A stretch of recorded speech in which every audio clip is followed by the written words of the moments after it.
So straight to it. Use the car jack somewhere where you can find a nice spot. Lift up the bike a bit while pushing on to that brick, and then you just hold it with your hand. We've got this ready, these bricks on the side, so you just put them underneath until the bike is barely spinning, and then I removed the car jack and everything. You can see it's quite stable. Obviously I've had to put some stuff in front of the front tire so it doesn't go anywhere. As you can see, it's pretty stable. It's not going to go anywhere. Obviously you're not going to push it too hard while you're doing this.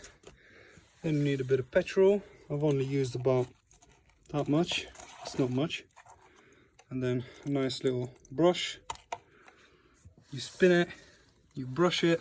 Look at that chain. I wish I filmed it before I cleaned it so you guys can see it was filthy, full of dirt, dust, grime that's collected over the time, and now it's shiny and new again. After I was done with the brush, I wiped it with some fiber cloth.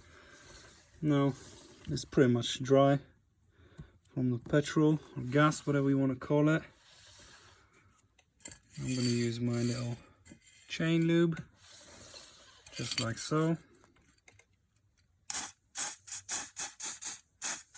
Obviously I'm going to be spinning while I'm not filming. Spinning, spraying, job done.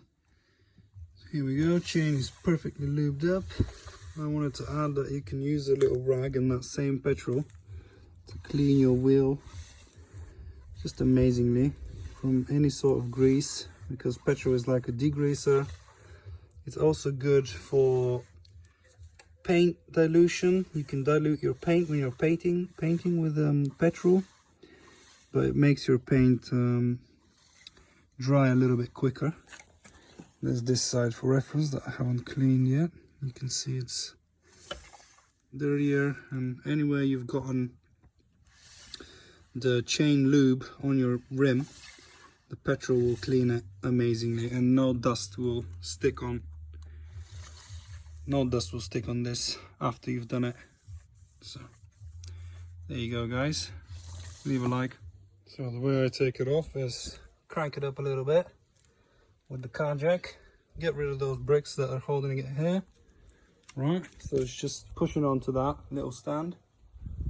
Okay, I'll show you how easy this is. So even though I'm using one hand, you just lower it, Normally I would obviously do this with two hands, but here you go, this thing is already gone. And then you just,